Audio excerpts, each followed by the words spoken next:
Assalamualaikum warahmatullahi wabarakatuh. Nama saya Nur Ain binti Kamaruzaman P1831273 mengambil kursus SCC 4083 Perikanan Pengurusan. Tajuk yang saya ambil ialah pengurusan berasaskan aktiviti iaitu MBM. Apakah pengurusan berasaskan aktiviti? Pengurusan berasaskan aktiviti boleh digunakan untuk pelbagai jenis syarikat termasuk pengeluar, penyedia perkhidmatan, bukan keuntungan, sekolah dan agensi kerajaan. MBM boleh memberikan maklumat kos mengenai sebarang bidang koperasi dalam perniagaan. Di samping meningkatkan keuntungan, hasil analisis MBM dapat membantu syarikat menghasilkan anggaran yang lebih tepat dan ramalan kewangan.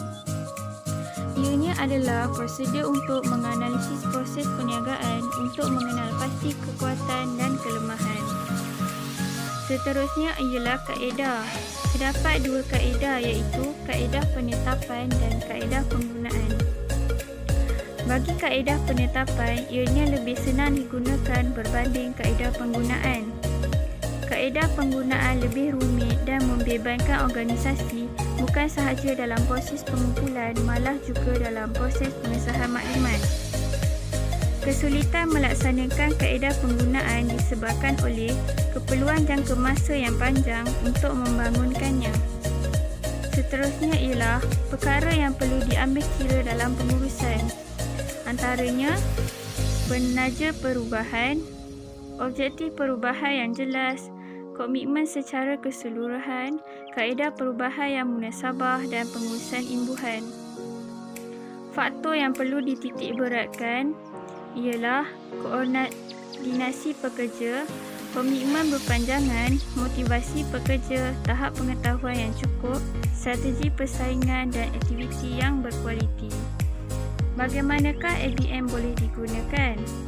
ABM boleh digunakan untuk menentukan keuntungan keseluruhan pelanggan berdasarkan pembelian pulangan penjualan dan penggunaan masa jabatan perkhidmatan pelanggan.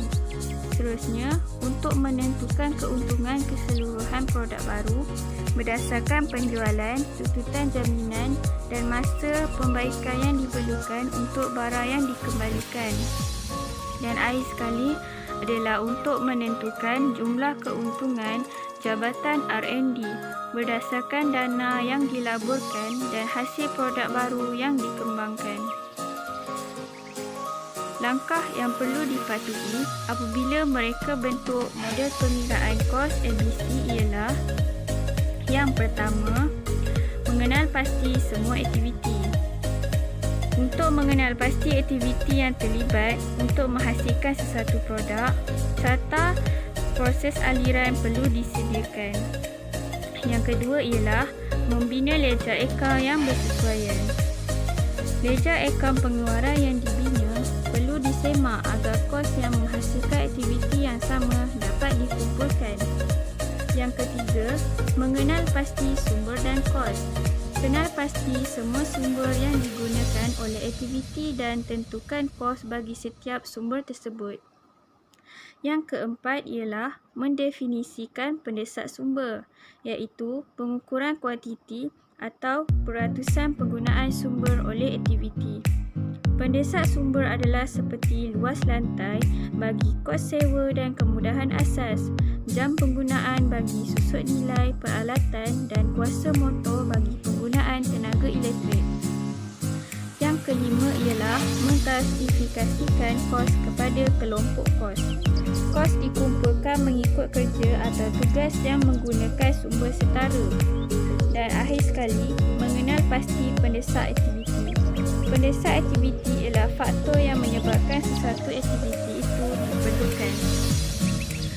Untuk ketepatan kaedah pengkosan berasaskan aktiviti ialah: kos bahan dicas terus untuk menghasilkan produk, kos buruh dicas terus untuk menghasilkan produk, kos aktiviti jam lesen digunakan untuk menghasilkan produk, pengumpulan kos aktiviti bilangan komponen digunakan untuk menghasilkan produk, kos aktiviti pemeriksaan bilangan pemeriksaan dibuat untuk menghasilkan